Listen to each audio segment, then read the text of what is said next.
안녕하세요. 저는 고지식하고 어이없는 시부모와 우유부단하고 시댁만 중요하게 생각하는 남편에게 질려 40대 싱글맘입니다. 고부 갈등이라는 단어가 요새 참 흔하기도 하죠. 고리타분한 시댁 부모님과 그 사이에서 전혀 도움 안 되는 남편. 그런 면에서 본다면 저의 결혼 생활은 아들 선호 사상에 찌든 시댁 부모님과 그 사이에서 괜히 분란만 일으키는 남편의 합작이었다고 할까요? 정말 말 그대로 대환장 파티였다고 미리 말씀드리고 싶네요. 남편은 3남매 중 장남으로 시댁의 기대를 많이 받았어요. 그리고 저와의 결혼으로도 저는 시부모의 눈총을 많이 받았죠. 기대가 많았던 장남의 결혼 상대로 평범한 집의 외동딸은 마음에 들지 않았을지도 모르죠. 솔직히 결혼 전에 시댁에 대해 미리 알았다면 결혼하지 않았을지도 모릅니다. 하지만 제게는 딱 하나 믿는 구석이 있었거든요. 바로 남편과 한 약속. 합가는 절대로 하지 않겠다는 이야기를 이미 남편과 결혼 전 다 합의해 놓은 상태였어요. 옛날 분들이고 시골 분들이라 보수적인 면이 있을 거라고 예측은 했었어요. 그리고 남아 선호 사상도 마찬가지고요. 솔직히 애가 언제 어떻게 생길지 모르는 상황에서 그걸 신경 쓸 사람이 어딨겠어요? 애는 나와봐야 아는 거잖아요. 시댁의 두 분은 그런 고지식한 면에 이어 각자의 개성도 충분했어요. 시부는 괴팍하고 입이 험하다는 것과 시모는 무기력하고 사람을 부리기 좋아한다는 점이요. 그래도 최대한 이해해보려 애썼어요. 남편의 부모님이고 저의 가족이 되실 분들이니까요. 그런데 명절에 직접 부딪히게 된 두 분은 정말 남달랐어요. 어떤 면에서 그런가 하면 가족에게라도 가차없다는 걸 보게 됐거든요. 남편은 장남이고 그 아래로 도련님, 막내로는 아가씨가 있어요. 그런데 아가씨가 일찍 결혼해서 딸만 셋을 낳았거든요. 아무리 그래도 본인들 딸이고 손녀면 예뻐해 줄 법도 한데 처음 명절 맞이하는 며느리 앞에서 아가씨 욕을 엄청나게 하더라고요. 게다가 아가씨의 세 딸에게도 참 쓸모없는 것들이라며. 이때 제가 받은 충격은 정말 대단했어요. 그리고 생각했죠. 앞으로 내가 낳을 아이들이 딸이면 우리 딸들도 저런 꼴을 면하지 못하겠구나 하고요. 그런 취급을 당해서인지 당연히 아가씨며 도련님이며 시부모님과 사이가 좋지 않았어요. 어느 정도냐면 시부모 생일날에도 오지 않을 만큼요. 제가 시댁 때문에 이혼을 생각한 건 첫째 딸을 낳고 난 뒤였어요. 보통 16주면 아이가 딸인지 아들인지 이야기를 해주는데 병원에서는 돌려서 딸아이임을 이야기해 주더라고요. 그때 시댁에서 신우의 딸들에게 어찌 대하는지가 바로 떠올랐죠. 혹시라도 내 딸이 저렇게 되면 어쩌나. 설마 그래도 손녀딸인데 예뻐하지 않을 리가 없겠지. 수많은 생각을 했는데 역시나 아이를 낳고 시부가 그러더군요. 맏딸은 살림 미천이라니 용서하지만 두 번째는 없다. 지금 시대가 어느 시대인데 딸을 살림 미천이라고 하다니. 그 단어에 저는 순식간에 시댁과 확 멀어진 기분이었어요. 게다가 둘째까지 딸을 낳았을 때는 출산 후 조리도 제대로 못했어요. 조리 중에 시댁에 불려다니기 일쑤였거든요. 게다가 시부의 말들이 버티기가 힘들었거든요. 씨가 잘못된 게 아니면 밭이 잘못된 거 아니겠냐? 어째 연달아 꽝을 뽑아? 꽝. 제 딸들에게 꽝이라는 말까지 하는 시부를 보니 정말 참을 수 없겠더라고요. 결국 저는 큰일이 아니면 웬만하면 시댁을 가지 않게 됐어요. 이혼이라는 게 촉발되는 사건이 큰 거지 보통 살면서 자잘한 것들이 쌓여서 하게 되는 거잖아요. 저도 마찬가지였어요. 시댁의 이런 무지한 매도와 딸들을 향한 나쁜 말들, 그 딸들을 낳은 저에 대한 폭언 속에서 그렇게 이혼에 대한 생각을 계속하고만 있었어요. 그렇게 10년을 지냈죠.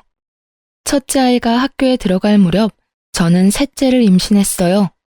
임신을 하고도 마냥 기뻐할 수 없었고 정신적으로 너무 시달려서 그런지 첫째, 둘째 때와는 다르게 입덧이 너무 심해서 힘들었어요. 사실은 임신 사실을 시댁에 알리고 싶지도 않았어요. 또 딸이면 무슨 소리를 들을지 모르니까요. 그런데 16주가 돼서 병원에 가니 이번에도 딸일 것 같다고 하더라고요. 결국 제 임신을 알아챈 시모가 제게 말하더라고요. 너 셋째 임신했니? 병원에서는 성별이 뭐래? 아들이라니? 저는 시모의 그 물음에 입을 꾹 닫았어요. 대답을 할 수가 없었어요. 하지만 침묵이 대답이 돼버렸죠. 또 딸이야? 넌 도대체가 쓸모가 없어. 어떻게 연달아 딸만 낳아? 내가 속상해서 너 옛날 같으면 당장 소박 맞고 첩년 드릴 일이야 이거. 그런 말을 하는데 한마디 쏘아붙이고 싶어도 참았어요. 마치 죄인이 된 기분에 정말 더러웠죠. 게다가 옆에 있던 남편은 한마디도 안 하고 제가 그런 모진 말들을 듣는 걸 그대로 듣고만 있었어요. 보통 이쯤에 부모님을 말리지 않나요? 저희 남편은 무신경하게 안 들리는 척 하더군요. 이때 정말 이혼이라는 두루뭉술한 생각이 확고한 자리를 잡아가고 있었던 것 같아요. 그날 저녁 밥을 먹는데 앉은 자리는 가시방석, 먹는 건 모래알이었어요. 당장이라도 박차고 나가고 싶은데 꾹 앉아 있었어요. 밥만 먹으면 집에 갈 거야. 그 생각 하나만으로요. 그런데 밥 먹는 내내 시모는 제가 좋아하는 반찬을 쏙 골라서 저와 제일 먼 자리에 놔둬버리더군요. 게다가 된장이나 고기에 젓가락이라도 댈라치면 아들도 못 낳는 며느리가 어디서 고기 반찬을 탐하냐며 소리치는데 이때쯤에는 참는 데 도 같은 저라도 참기 어려웠어요. 그날 시댁에서 아무것도 못 먹고 집에 와서 치킨이며 피자며 다 시켜서 엄청나게 폭식했었어요. 그렇게 잘 참던 제가 터진 건 어린이날이었어요. 임신한 몸으로 첫째와 둘째를 데리고 어린이날을 맞아 근처 동물원에라도 가려고 했었거든요. 남편은 어린이날 근무가 잡혀 못 오게 됐던지라 제가 두 딸을 데리고 가기로 했죠. 딸들이 워낙 순하고 엄마 바락이라 데리고 다니는 게 힘들지는 않았고 매번 천덕꾸러기 취급당하는 딸들이 불쌍해서 제 몸이 힘들더라도 이번에는 애들한테 맞춰주려고 했던 거예요. 그런데 시모에게 전화가 왔어요. 예, 너 와서 일 좀 거들어라. 어차피 어린이날 쉬지 않니? 어머님, 저희 오늘 애들 데리고 어디 가기로 해서 오늘은 못 갈 것 같은데 주말에 가면 안 될까요? 이 말을 하는데도 저는 여러 번 참아야 했어요. 임신 4개월의 여자와 아직 어린아이 둘. 도대체 시댁에 가서 무슨 일을 할 수 있을까요? 집안일이라면 몰라도 시댁에서 도와달라는 건 강도 높은 작업뿐이었거든요. 꼴에 자기들도 애들이라서 어린이날 놀러 가야 한대? 어린이날이 왜 노는 날이야? 쓸모없는 것들은 집에 와서 일이라도 도와야지. 벌써 노는데 정신 팔려가지고. 그리고 너도 마찬가지다. 임신했다고 몸살이나 본데 딸은 낳아도 낳은 게 아니야. 딸만 내리 셋이야. 네가 우리 집에 미안한 마음이 요만큼이라도 있다면 당장 달려와서 일해야지.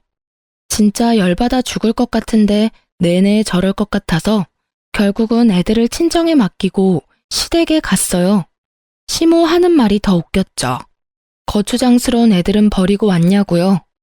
이때쯤에는 저도 슬슬 열받아서 좋은 말이 안 나오더라고요. 저는 친정에 맡겼다고 이야기했고 시모의 일을 거들었어요. 그러다 무거운 걸 옮기는 일을 하는데 시모가 한마디 하더라고요. 너 진짜 그러는 거 아니야. 네가 딸 낳고 미안한 마음이 있었으면 네가 우리한테 전화해서 몇 번이고 도와드리러 오겠다고 해야 정상 아니니? 도대체가 우리가 꽝을 뽑았어. 다른 집 여자들은 아들만 잘 낳는데 왜 너는 매번... 아휴, 됐다 됐어. 내가 말을 하면 뭐하니? 거기도 치워놔. 무기력하게 누워서 입만 살아 움직이는 시무를 보니 울컥울컥 화가 치밀어 올랐어요. 그것밖에 못해? 넌 집에서 도대체 뭘 배웠어? 이래서 딸 가진 부모가 죄인이라고. 네가 그럴수록 너희 부모님이 욕 듣는다는 생각은 안 하지? 그래도 딸년들 놔두고 온 건 잘했네. 쓸데없는 너희 딸년들한테 줄 밥 여기 없어. 너도 일 끝나면 밥 축내지 말고 집에 바로 올라가. 알았어? 그 이야기에 완전히 열받은 저는 하던 걸 확 내팽개치고 일어났어요. 어머님, 아무리 그래도 본인 손녀딸들이고 아들의 딸이에요. 어떻게 말씀을 그렇게 하실 수가 있어요? 게다가 제가 왜 죄인이에요? 요즘 세상에 아들, 딸 구별이 웬 말이냐고요. 어린이날 애들 놔두고 이렇게 여기서 일하고 있는 것도 서럽고 저 이제 막 임신 4개월밖에 되지 않은 임산부인데 이렇게 막 부려먹으실 수가 있냐고요. 이런 일이야말로 학대고 어머님이 하신 말씀이야말로 폭언이죠. 싹수 없는 것을 봤나? 네가 지금 나한테 대든 거야? 아이고, 나이 들면 별의별 꼴 다 본다더니 딱 그 짝이구먼. 어디서 아들도 못 낳는 하자 있는 년이 시어머니한테 말대꾸야? 살다 이런 며느리라니. 너 이렇게 막말하고 무사할 것 같으니? 무사하지 않으면요? 어떻게 하실 건데요? 뭐든 해보세요. 저야말로 경찰에 신고해버릴 테니까. 임산부인 저에 대한 막말, 제 딸들을 향한 폭언까지 다 묶어서 신고하면 누가 벌 받는지 알고나 계시고 그런 말씀하세요? 여태까지 몰라서 안 한 게 아니라 알고도 참은 거예요. 애들 조부모님이시니까. 그런데 애들하고도 척지실 생각이면 저도 이제 시댁에 관여 안 할게요. 앞으로는 저한테 연락하지 마시고 남편 통해서 하세요. 결국 참다 못한 제가 폭탄처럼 터뜨리고 친정으로 돌아와 버렸어요. 어린이날 놀지도 못하고 친정에 맡겨진 딸들 생각하니 돌아오는 길에 눈물이 어찌나 나는지. 좀 더 빨리 이렇게 터뜨려버리고 애들과의 시간을 더 다질 걸 하는 생각만 들었죠. 그렇게 그날은 친정으로 돌아가 친정 부모님과 딸들과 함께 늦게나마 근처 놀이공원에 갔어요. 야간 개장을 하니 그나마 다행이었죠. 그렇게 즐겁게 시간을 보내고 친정집에 돌아왔는데 집에 돌아가기 싫더라고요. 그래서 남편에게 친정에서 애들이랑 자겠다고 하고 친정에서 잤어요. 돌아가기 싫은 이유는 단 하나였어요. 다음 날이 시모 생일이었거든요. 남편이 또 애들 앞세워 저를 시댁에 데리고 갈 걸 예상하고 친정에서 머문 거였어요. 애들은 친정 부모님이 오냐오냐 예쁘다 해주니 열심히 놀다 지쳐 일찍 잠에 들었죠. 그리고 다음날 남편에게 문자가 와 있더라고요. 시댁으로 바로 오라고요. 전 무시했어요. 제가 왜 가요? 나를 무시하는 사람 생일을 왜 축하해주러 가냐고요. 결국 제가 가지 않자 전화통에 불이 나기 시작했어요. 꼬장꼬장하고 싸움닭 같은 늙은이들. 평소에도 어찌나 마음을 못됐겠었으면 챙겨주는 사람이 장난밖에 없을까요? 실제로 결혼 후에 시부모 생일에는 저와 남편만 꼬박꼬박 참석했어요. 둘째 도련님, 셋째 아가씨는 바쁘다는 핑계로 못 오는 날이 더 많았거든요. 이런 상황이니 당연히 생일상 차려주는 사람도 없었을 거고 왜 미역국 안 만들어주나 하고 핸드폰으로 연락하는 거죠. 그리고 그날 저녁 남편이 제게 찾아왔더라고요.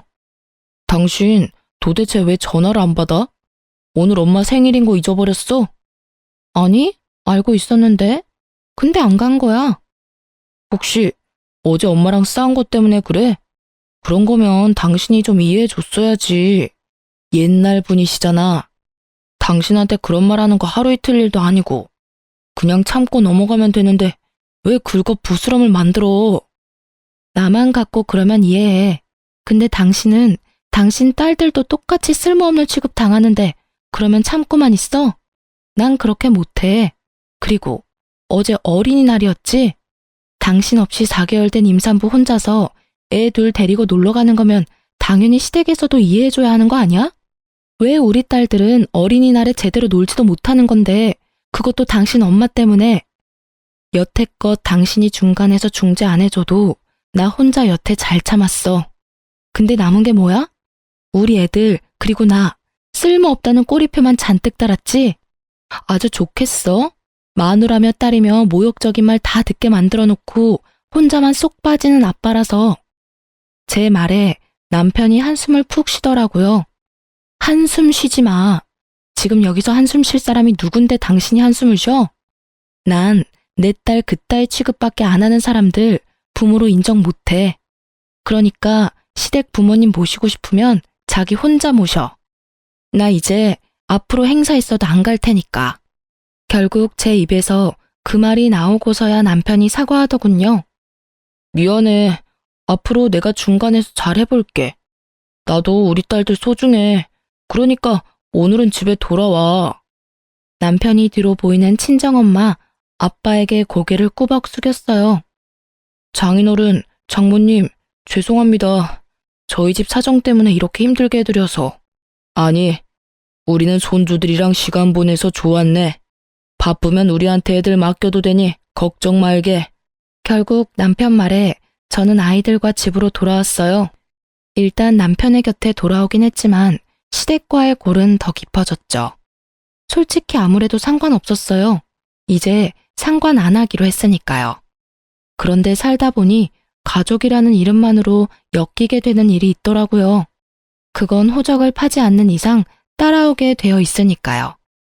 임신 8개월쯤 친정아버지가 좀 아팠어요. 큰 병은 아니었지만 입원해서 치료를 몇 달간 받아야 했고 그것 때문에 어머니는 몸도 마음도 많이 우울해졌어요. 저는 당시에 밀린 연차를 사용해 쉬고 있었기 때문에 엄마를 대신해 아버지 수발을 들러 가야겠다고 생각했어요. 여보, 내가 애들 데리고 잠시 친정 가야겠어. 아버지 아프니 엄마가 무리하고 있고 마음이 많이 안 좋으신가 봐. 우리 딸들 있으면 엄마도 기분 좋아하시니까 애들하고 같이 지내면서 아버지 수발은 내가 좀 들어드리게. 뭐? 당신 지금 뱃속에 애가 8개월이야. 어떻게 그런 몸으로 수발을 들어? 그럼 어떡해. 엄마가 저렇게 힘들어 하시는데. 아니면 우리 친정에 합가라도 할까? 어차피 우리 전세 사는데 전세금 빼서 친정 부모님 돈이랑 합치면 더 큰 집에서 살 수도 있고. 우리 엄마가 애들 돌봐주면 나도 당신도 움직이기 더 편할 거야. 애 낳고 실제로 나 일 들어가면 어떻게든 친정집에 애들 맡기게 될 텐데 더 좋을 테고. 저는 남편에게 합가 이야기를 꺼냈어요. 아버지도 아프시고 어머니도 안 좋은 상황에서 제가 생각할 수 있는 가장 편한 방법이었죠. 그렇지만 남편 표정은 영 별로더군요. 그럴 거라고 예상은 했어요. 누가 합가를 좋아하겠어요? 결국은 합가 이야기는 없던 걸로 하고 당분간 친정에서 애들 데리고 지내며 아버지 엄마 챙기기로 했어요. 그렇게 짐을 다 싸고 그 다음날 친정에 가려는데 남편이 절 부르더라고요.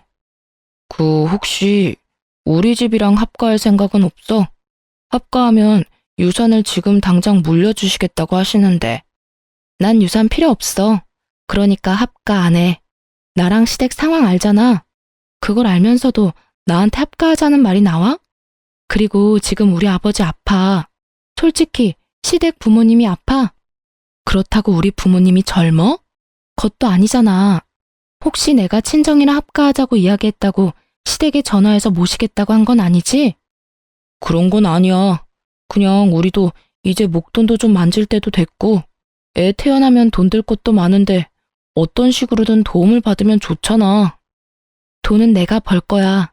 그러니까 애를 봐줄 사람이 필요한 거지 돈이 필요한 게 아니라고. 게다가 당신 돈돈거리는데 돈이 중요한 게 아니야. 아픈 친정아버지 두고 왜 내가 멀쩡한 시부모님을 모셔야 해? 내가 먼저 아버지 아프다고 말했잖아. 그러면 이런 이야기는 당신 선에서 알아서 해결하면 안 되는 거야? 철벽을 치는 제 말투에 남편은 난감한 듯 다리만 달달 떨고 있었어요. 저 모습을 보니 분명히 시댁에 뭔가 언지를 줬을 것 같더라고요. 된다느니 알겠다느니 그런 말부터 덥석 했을 것 같은 느낌. 그래서 남편에게 물었어요. 당신 설마 합가하는 거 그렇게 하자고 한 거야? 나한테 대답도 안 듣고? 만약 그런 거면 난 못해. 할 마음도 없고 할 자신도 없어. 결국 남편이 두 손 두 발 다 들고 나가더군요. 그리고 저는 친정으로 갔어요. 남편이 바빠서 애들을 봐줄 수 없으니 애들도 같이 데리고 갔어요. 일주일 정도 있었는데 어머니 마음이 많이 좋아지셨어요. 손녀들 재롱에 저도 이리저리 엄마 도와서 청소도 하고 아버지 병원에서 말벗도 해드리니 아무래도 도움이 많이 되신 것 같더라고요. 남편 혼자 있는 집을 놔둘 수도 없어서 일주일 만에 집에 잠시 돌아가기로 했어요. 치울 것도 좀 치우고 저도 곧 출산 임박이라 이래저래 준비할 것도 많았거든요. 집에 도착하니 낯선 신발이 2개 있더군요.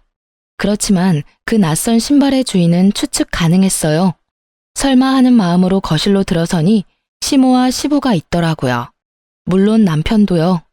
주말이라 남편에게 이야기하고 집에 온 거였는데 시부모까지 대령하고 있을 줄이야.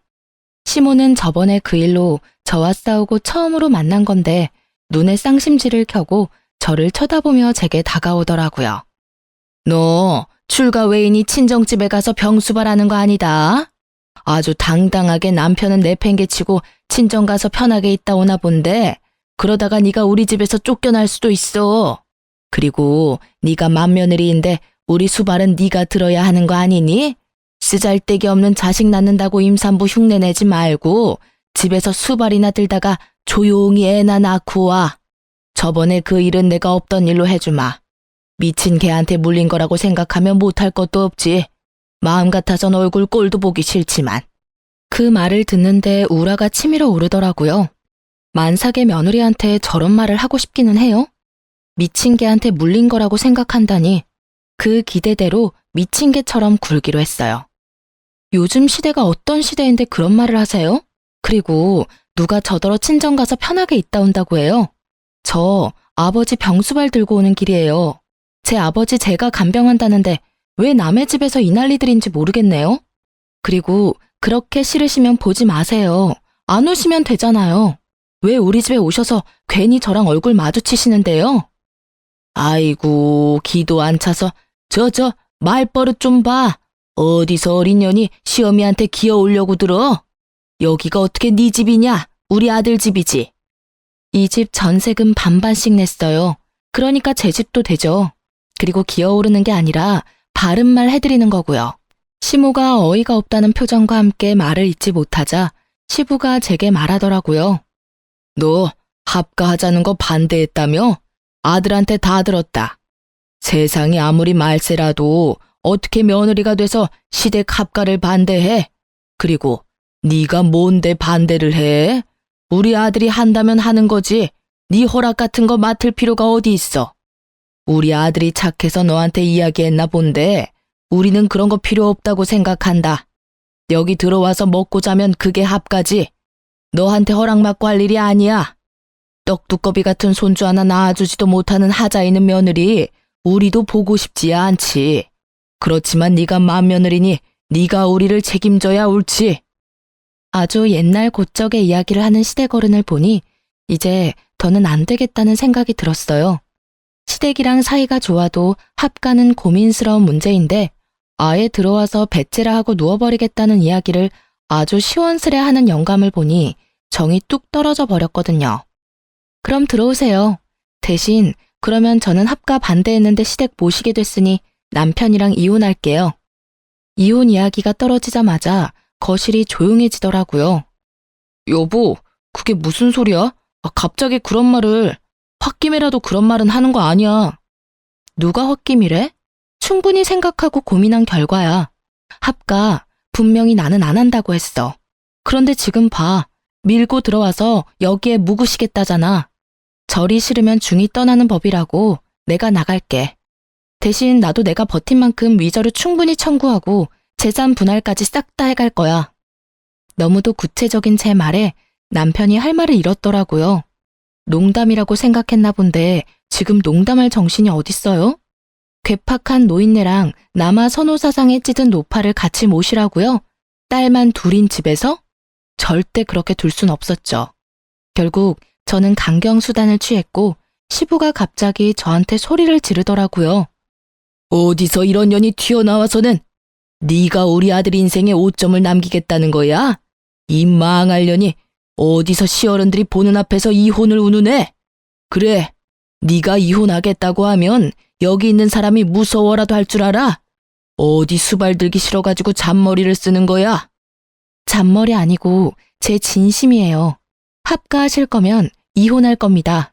저 더 이상 양보는 못해요. 결혼하고 10년 가까이 두 분 폭언과 제 딸들을 향한 모욕적인 언사에도 남편 하나 보고 참았어요. 그런데 그 남편이 지금 제 등에 비수를 꽂았잖아요. 분명히 합가 안 된다고 했는데도 부모님이 여기 와 계시니까요. 그러니까 이혼하는 거예요. 여보, 잠깐만 기다려봐. 너무 앞서 나갔어. 당신 이런 사람 아니잖아. 좀 더 신중하고 차분한 사람인데 왜 이렇게 갑자기 흥분해서 난리야? 그리고 당신 이제 곧 있으면 출산이야. 그 몸으로 무슨 이혼을 생각해? 셋째는 아빠 얼굴도 못 보고 자라게 할 거야. 그것 때문에 지금까지 질질 끌어온 거지. 그거 아니었으면 나 당신이랑 애초에 이혼했을 거야. 그리고 내 출산에 대해 굉장히 깊이 배려하는 것처럼 보이는데 그럴 거면 이 합가를 애초에 당신이 막았어야지. 방금 어른들 말씀 못 들었어?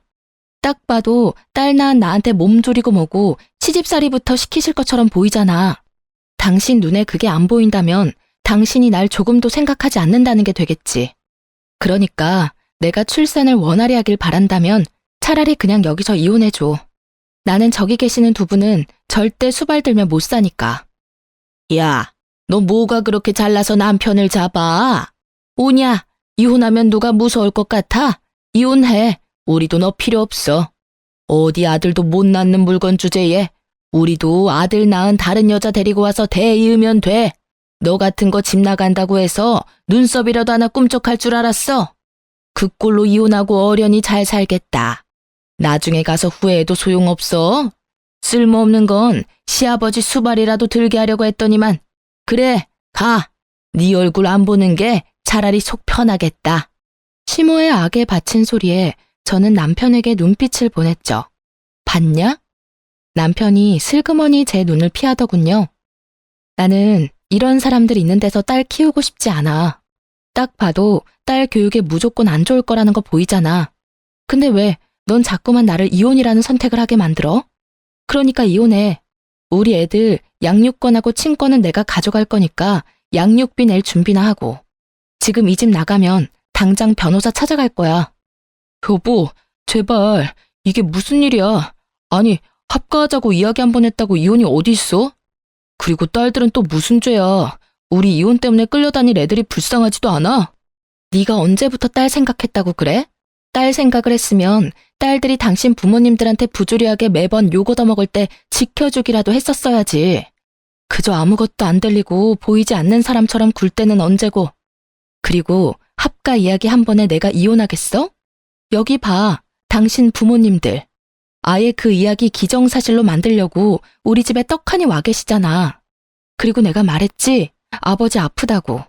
아버지 다 낫고 나서 말했으면 이렇게까지는 안 됐겠지. 애초에 이 상황은 당신이 만든 거니까 당신한테도 책임 있다고 생각해. 그러니까 이번에야말로 깨끗하게 정리하자. 난 더 이상 당신이랑 그 집에 끌려다니고 싶지 않아. 예, 이혼해줘 버려. 저딴 쓸모없는 것도 며느리라고 받아줬더니 은혜를 아주 똥으로 갚아. 들었지? 나는 이런 인간이야 취급받으면서는 못 살아. 그러니까 이혼해. 그리고 이혼하면 애들 양육권이랑 친권은 나한테 넘겨. 어차피 당신이 애들 데려가봤자 그 집안에서 핍박받고 학대나 받을 건데 그런 짓 하지 말고 나한테 애들 주고 당신은 양육비나 보내줘. 쓸데없는 여자애들은 데리고 가거라. 그치만 양육비는 한 푼도 주지 마. 뭐가 좋다고 딸들한테 돈을 들이냐? 우리가 데려올 필요도 없지만 돈을 줄 필요도 없지. 시부는 제가 아이를 데려가면 남편이 양육비를 줘야 한다는 기본적인 것도 모르고 계시더라고요. 이 사람들에게 딸은 그런 존재인 거예요. 저는 고개를 절레절레 저으며 남편에게 말했어요. 서류는 곧 보낼게. 그리고 애 낳는 동안 연락 안 되면 변호사한테 연락해줘. 나중에 변호사 번호 알려줄 테니까. 그 말만 남기고 저는 그 집에서 나왔어요. 친정에서는 아무 말 없이 절 받아줬고요. 아버지는 병상에서 빠르게 회복되어서 집에 와 계셨고 어머니도 제 출산 준비로 바쁘셨어요. 그렇지만 그 시간은 정말 충만했어요. 외동딸이라 부모님 댁은 항상 적적했고 시댁이 저 모양 저 꼴이라 큰 행사 있는 날에는 와보지도 못했거든요. 매번 시댁 불려가느라 이렇게 손녀들하고 같이 있으니 너무 좋으신 듯 매일 웃음이 떠나지를 않았죠. 그리고 이혼은 변호사를 통해서 잘 진행됐고 그 와중에 저는 셋째를 낳았어요. 보호자로 아빠가 아닌 친정엄마가 와 있는 게 나쁘지만은 않더라고요. 첫째 때는 시모가 와서 살벌한 말만 남기고 떠났고 둘째 때는 시댁에서는 아예 연락도 없었죠. 셋째는 두 누나와는 다르게 친정 부모님의 사랑을 듬뿍 받으며 태어났죠. 애를 낳고 나서는 낳았다는 연락만 했어요. 셋째도 남편이 양육비 지급해야 할 테니까요. 그렇게 셋째가 100일이 다 되어갈 때쯤 이혼은 무사히 완료됐어요. 그런데 남편이 셋째 얼굴 보고 싶다고 하더군요. 사실 보여주고 싶지도 않았지만 친정에 오라고 했어요. 남편은 애를 보러 오겠다고 해놓고선 저한테 그러더라고요. 당신 내가 봐줄 테니까 이만 땡깡 부리고 돌아와. 이혼했지만 다시 결혼은 할 수 있고 솔직히 나는 당신이랑 헤어지고 싶은 마음 없었어. 부모님들 때문에 이렇게 된 것뿐이잖아. 아직 우리 사이의 마음은 그 정도는 아니라고 생각하는데. 저는 남편 말에 웃음부터 났어요. 지가 뭔데 날 봐줘요? 네가 뭔데 날 봐줘. 네가 뭔데. 너 여태까지 내 남편도 아니었어. 우리 딸들 아빠도 아니었거든? 넌 그냥 너희 부모님 아들이었지. 재결합하면 뭐가 바뀌는데? 아무것도 변할 게 없잖아. 내 딸들을 시부모님들에게서 지켜주지도 못했으면서. 두 번 다시 무책임한 말 꺼내지 말고 조용히 애나 보고 가. 남편은 본전도 못 찾고 잠든 애기 얼굴을 보더라고요. 그러더니 이리저리 살펴보더니 놀란 얼굴로 묻더라고요. 혹시 셋째가 아들이야? 저는 답을 피했어요. 말하고 싶지 않았거든요. 아들이라고 하면 얘만 쏙 데려갈까봐 걱정했고요. 사실 중간부터 아들인 거 알고 있었어요. 망할 시부모가 이 애를 어떻게 할까 싶어서 이혼 서류 정리가 다 될 때까지 아무 말 안 했던 거죠. 아들 맞아. 근데 그게 뭐? 당신 아들 낳은 거 아시면 우리 부모님도 당신 대하는 거 달라질 거야. 왜 미리 말 안 했어? 왜 말해야 하는데? 당신 부모님들 내가 아들 낳았다고 날 대하는 게 달라지실 것 같아? 절대 아니야. 나랑 두 딸은 여전히 뒷전이고 이 아들만 오냐오냐 하실걸? 그게 정상으로 보여? 그치만이고 저치만이고 나는 당신네 가족하고는 두 번 다시 만나고 싶지 않아. 욕도 그만큼 들었으면 많이 들었어. 이제는 그런 말 안 듣게 해줄 수는 없어? 10년 동안 당신 얼굴 봐서 참아줬으면 됐잖아. 얼마나 더 참으라고 나더러 돌아오라는 미친 소리나 하는 거야? 제 불호령에 남편이 말을 못하더라고요. 정신이 똑바로 박힌 인간이면 이 상황에 그런 소리 못하죠. 당신 힘들어서 나더러 돌아오라고 하는 것 같은데 수발은 당신 혼자나 열심히 들어. 나는 절대로 그쪽으로는 안 돌아가. 그리고 이미 우리 이혼 서류 정리 다 됐거든? 법적으로 남남이야. 그러니까 제발 당신이 아버지로서의 정이 조금이라도 남아있다면 딸들을 위해서라도 그 집에 돌아오라는 말은 하지 마라. 혼자 효도해. 나는 나대로 딸들하고 잘 살 테니까. 결국 남편은 더 이상 아무 말도 못했고 보다 못한 아버지가 한마디 하셨죠. 자네 진짜 너무하지 않나? 어떻게 우리 집 귀한 딸한테 10년을 모진 말을 듣게 만들어 놓고 다시 그 짓을 또 하라고 할 수 있냐는 말이야. 자네가 진짜 내 딸을 조금이라도 생각한다면 그냥 여기서 돌아가게. 우리는 이미 그쪽 집안 사람하고는 남이야. 애초에 두 사람이 이혼하게 된 이유가 딸아이에게만 있는 건 아니지 않은가? 오히려 딸이 많이 참았지. 자네는 그 자리에서 아무런 해결도 돼주지 못했지 않나? 지금 다시 만난들 자네가 뭘 할 수 있어? 자네 부모님들이 저렇게 두 눈을 형용하게 뜨고 우리 딸 잡아먹으려고 하는데 만약 딸이 원하더라도 나는 허락 안 할 생각이야. 그러니까 앞으로 그런 말 하고 싶으면 딸이 아니라 나를 찾아오게. 결국 아버지의 완고한 말에 남편은 집으로 돌아갔어요. 그렇게 저는 친정에서 새로운 삶을 이어갔어요. 셋째 돌 무렵에는 직장에 다시 복귀했고 아이들 어린이집, 유치원은 어머니가 픽업해주고 있으세요. 다행히도 애들은 남편과 살 때보다 훨씬 밝은 표정이라 제 마음도 편했어요. 그렇게 몇 달 지나고 우연하게 전 남편과 마주쳤어요. 저는 어린이날이라 친정 부모님과 애들 데리고 오랜만에 레스토랑에 밥 먹으러 왔고 남편은 예약석에 혼자 앉아 있더라고요.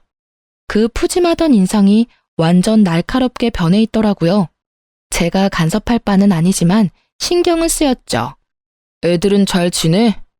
잘 지내. 우리 부모님들이 애들 너무 오냐오냐 하셔서 버릇 나빠질까 걱정될 정도로. 당신은 잘 지내는 거야? 얼굴 완전히 상했네. 집에 일이 좀 있어서 일 처리하느라 바쁘게 지내. 일 처리? 시댁집 처분했어? 그게 한 3억 된다고 하지 않았어? 그럼 시아버지가 준다던 돈은 받았겠네? 재산 이야기 꺼내니 전 남편 얼굴이 완전히 일그러져 버리더라고요. 저는 괜히 재산 이야기 꺼내나 싶었는데 그게 아니었어요. 아버지 나한테 유산으로 시골 있는 집 그거 준다고 하셨잖아. 당신 말대로 못해도 3억은 하는 집인데 그게 알고 보니까 문제가 좀 있더라고. 무슨 문제? 남동생이 그 집 담보로 대출을 받았는데 결국 대출 못 갚는 바람에 그 집이 경매에 넘어갔어. 저는 깜짝 놀라 말을 잇지 못했어요. 알고 보니 시댁집의 재산이라고는 그 집 한 채가 전부였는데 전 남편 남동생 때문에 그 집이 다 날아가고 결국 빈털터리가 돼서 남편 집에 의지하러 오신 거였더라고요. 그게 경매 넘어갔다는 걸 알게 된 직후에 남편에게 거짓말을 한 거였죠. 장남이니 어떻게든 해줄 거라는 생각으로. 참 대단들 하시죠? 그런 일 있어서 장남 의지하러 오시는 거면 적어도 맏며느리한테 잘 보여야 한다는 생각은 안 하셨던 걸까요? 하긴 평소에 워낙 점수를 많이 까먹은 분들이라 그렇게 하셨어도 받아주지는 않았겠지만 결국 시부가 자기한테 거짓말한 거 알고 남편 완전 노발대발해서는 동생에게 담보 받게 해줬으니 동생한테 가라며 시부모 내쫓았대요. 남편도 돈이 없기는 마찬가지였거든요. 저와 이혼하면서 재산 분할 때문에 지금 살고 있는 집의 전세금 반을 저한테 돌려줘야 했거든요. 집을 잃을 순 없으니 일단 시부 집을 팔아서 나온 돈으로 제게 전세금 반을 주려고 했던 모양이에요. 그런데 집이 경매로 넘어가 있으니 완전히 허탈해진 거죠. 그 상태에서 시부모는 장남이 자기들 모셔야 하는 거 아니냐며 저한테 했던 그대로 남편을 들들 볶아대기 시작했고 결국 열받은 전 남편이 시부모를 쫓아내 버린 거죠. 그럼 두 분은 당신이랑 같이 있는 게 아니야? 동생이 집 얻어준 모양이야. 근처 단칸방에. 동생네도 사업 망해서 지금 대출 못 갚아서 파산 직전이라 집 내놔야 한다더라고. 그래서 이래저래 일이 좀 많았어. 둘이 이야기하는데 시부모님이 오시더라고요. 저는 마주치고 싶지 않아서 몸을 돌리려는데 저를 알아보고는 불이 나게 달려오더니 애부터 보시더라고요. 애 옷이며 신발에 아들 티가 나다 보니 시부모가 흥분해서는 저한테 따지더라고요. 너 셋째 딸이라더니 아들이었어? 아들이면 우리가 데려와야지. 네가 왜 데리고 있어? 우리 집안 대를 이을 아들을 말도 안 하고 애 데리고 있으려고 했어? 거의 아이를 빼앗으려는 시부를 보고 결국 전 남편이 일어났어요. 그만 좀 하세요. 애들 보는 앞에서 이게 무슨 추태예요? 전 남편 말대로 멀리서 두 딸이 안절부절 못하고 저를 바라보고 있더라고요. 저는 웃어주며 괜찮다고 말했어요. 친정아버지가 달려오려는 걸 친정엄마가 겨우 막고 계셨고요. 내가 뭘 잘못했어? 아들이면 당장 우리가 데려와야지. 그래도 마지막에 쓸만한 짓을 했네. 아예 쓸모없는 물건인 줄 알았더니 어서 이리 다오. 우리 손주 한번 안아보게. 이미 이혼했고 저희는 남남이에요. 오늘은 우연히 마주친 거고.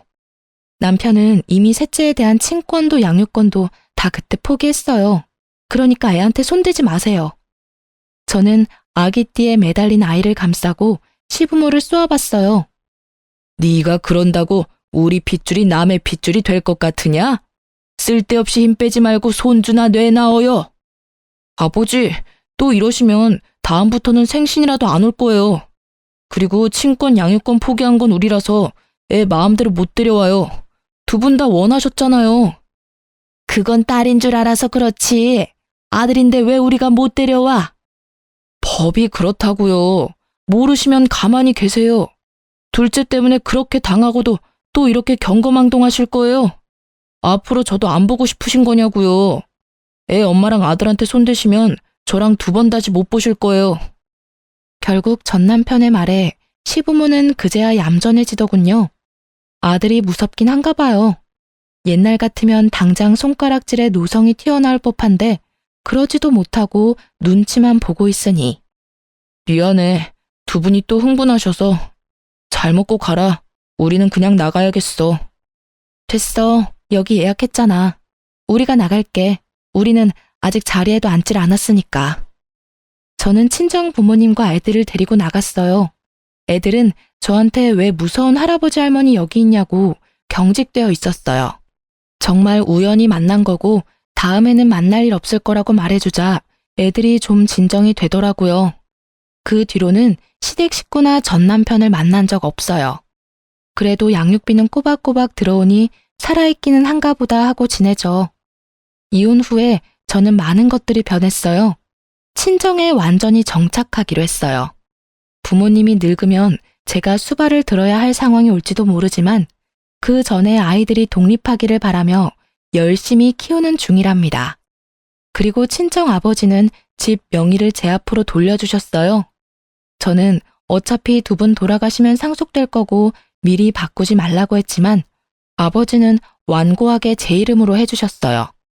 대신에 저는 아버지께 제가 받은 위자료를 그대로 드렸어요. 돈 벌어서 아이들과 함께하는 시간을 가지고 가족과 함께 여행을 가고 하는 시간은 너무나 소중하다고 느꼈어요. 솔직히 시부모의 그런 행동들을 참으려고 하면 참을 수 있었을 거예요. 하지만 제 딸들이 커가면서 받을 상처는 도저히 두고 볼 수 없었거든요. 그런 의미에서 이 이혼은 잘한 것 같다고 생각해요. 아이들의 정신 건강을 위해서도 저를 위해서도 마찬가지고요. 글을 쓰면서도 그때 생각이 떠올라 머리가 지끈거릴 정도로 아팠는데 새삼 글을 다 쓰고 보니 제가 어떻게 저런 일들을 다 견뎠나 모르겠어요. 왜 좀 더 빨리 빠져나오려고 생각하지 않았을까 싶기도 하고요. 그래도 이렇게 이혼하고 자리 잡고 잘 살고 있으니 다행이죠. 고부 갈등으로 힘든 날을 보내는 모든 어머니 모두 힘내시고 더 좋은 날이 되길 바랄게요. 감사합니다.